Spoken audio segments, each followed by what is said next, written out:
Sir Diwali को लेकर जो विशेष बसेस चलाई जा रही है कितने तकरीबन जो है उन बसेस में क्या शेड्यूल रहेगा सर उनका, और उनमें कितनी वॉल्वोस रह सकती है और कितनी सामान्य बसेस रह सकती है सर? धन्यवाद। पहले तो मैं आपके चैनल के माध्यम से आप सब लोगों को और जनता को एचआरटीसी परिवार की तरफ से शुभ दीपावली की शुभकामनाएं देना चाहूँगा। हाँ जी, दिवाली में हर वर्ष की तरह दिवाली से 5 दिन पहले और 3-4 दिन बाद तक, क्योंकि लोग दिवाली में अपने घर लौटते हैं वापस, तो हम स्पेशल बस सर्विसेज चलाते हैं। हिमाचल प्रदेश के काफ़ी लोग हैं जो हिमाचल के बाहर बड़े बड़े शहरों में, जैसे चंडीगढ़, दिल्ली और दूर दूर के जो बॉम्बे वगैरह में भी लोग रहते हैं, तो उनके लिए जो हमारी यातायात सेवा के लिए केंद्र है दिल्ली और चंडीगढ़। तो हम डेफिनेटली शिमला से धर्मशाला, मंडी और जो भी हमारे मेन डिस्ट्रिक्ट हेडक्वार्टर है वहाँ से हम स्पेशल सर्विसेज चलाते हैं। तो अगर आप सारे रूट्स गिनोगे तो ये लगभग 100-150 रूट्स के आसपास बन जाते हैं। हम लगभग इसमें इतनी बसों की डिप्लॉयमेंट तो करेंगे ही करेंगे।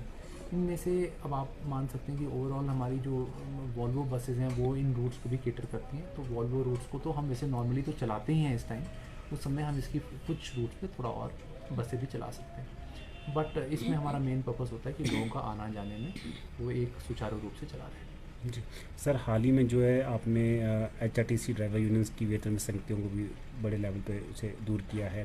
कंडक्टर जो यूनियन है वह भी मांग कर रही है, इस पर थोड़ी विस्तार पे जानकारी दें सर। बेसिकली इसमें ऐसा है कि वेतन विसंगति का जो मुद्दा है काफ़ी समय से चला हुआ है और ये अ, परिचालकों से संबंधित है। इस मुद्दे पे हमने हमने जब से मैंने 4 महीने पहले कार्यभार संभाला है, तो हमने हर यूनियन की मीटिंग में ये मुद्दा उठाया है और हमने इस मुद्दे पे इनको आश्वस्त कराया है कि हम इसका विश्लेषण करके सरकार को अपनी टिप्पणी सहित रिपोर्ट लिखेंगे।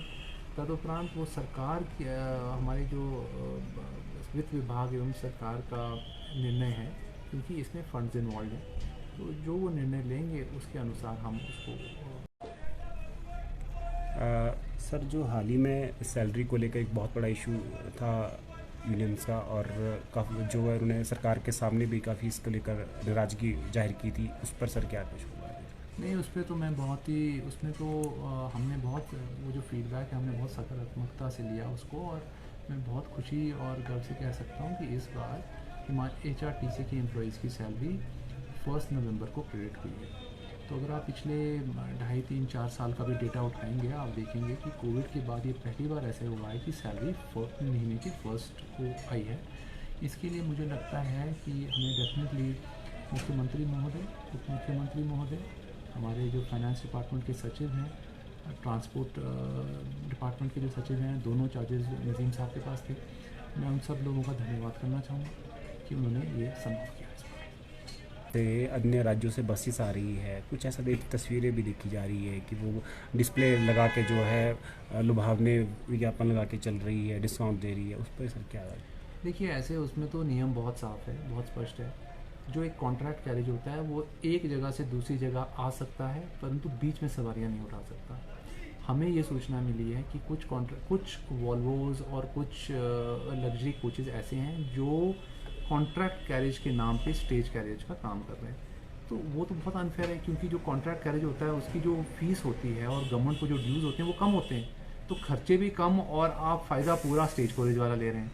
तो वो तो एक प्रकार से अस्वस्थ प्रतिस्पर्धा को एक तरह से बढ़ावा देना है, और हम इस मामले को गंभीरता से ले रहे हैं, क्योंकि ये हमारे राजस्व पे ये एक प्रत्यक्ष वो है, क्या बोलते हैं, प्रभाव है, और हम इसको बहुत गंभीरता से लेंगे और उस मुद्दे को सरकार के साथ डेफिनेटली, स्पेशली ट्रांसपोर्ट विभाग के साथ टेकअप करेंगे। सर हाल ही में घटना पेश आई थी जहाँ राजस्थान से HRTC की कलर की बसें जो है पहुँच गई थी, उस पर क्या संज्ञान लिया गया सर? वो हमने मैटर मैन्युफैक्चर के साथ भी टेकअप किया है, क्योंकि वो गलती अगर किसी की है तो मैन्युफैक्चरर की है। मैन्युफैक्चरर ने हमारे लिए जो बस प्रोड्यूस की हुई थी, मुझे लगता है वो किन्हीं कारणों के कारण वो किसी निजी ऑपरेटर को दे दी और निजी ऑपरेटर उसको वैसे ही चला रहा है। तो डेफिनेटली ये मुद्दा हमने ट्रांसपोर्ट विभाग के साथ भी टेकअप किया है और हमने ये मैन्युफैक्चरर के साथ भी टेकअप किया सर हाल ही में जिस तरह से मंदिरों के लिए स्पेशल बसेस चलाई गई, तब पर्यटन को भी बढ़ावा देने के लिए HRTC की तरफ से और भी इस तरह के कुछ इनिशिएट लिए है। जाएंगे? बिल्कुल, ये एक प्रक्रिया है जो आने वाले समय में आपको दिखेगी। इसमें हमारे को बहुत ही साफ निर्देश हैं माननीय मुख्यमंत्री महोदय और माननीय उप मुख्यमंत्री महोदय के, कि हमको रिलीजियस टूरिज़्म को बढ़ावा देना है और HRTC के जो रूट्स हैं इनको जो नए रूट्स भी स्टार्ट करने हैं और जो वर्तमान में रूट्स चल रहे हैं उनको रीब्रांड करके उनकी पब्लिसिटी करनी है। सर ये जो दिवाली के लिए बसें चल रही है इसके लिए ऑनलाइन बुकिंग्स भी होगी क्या शुरू? ऑनलाइन बुकिंग्स अवेलेबल है। ठीक है, शुक्रिया।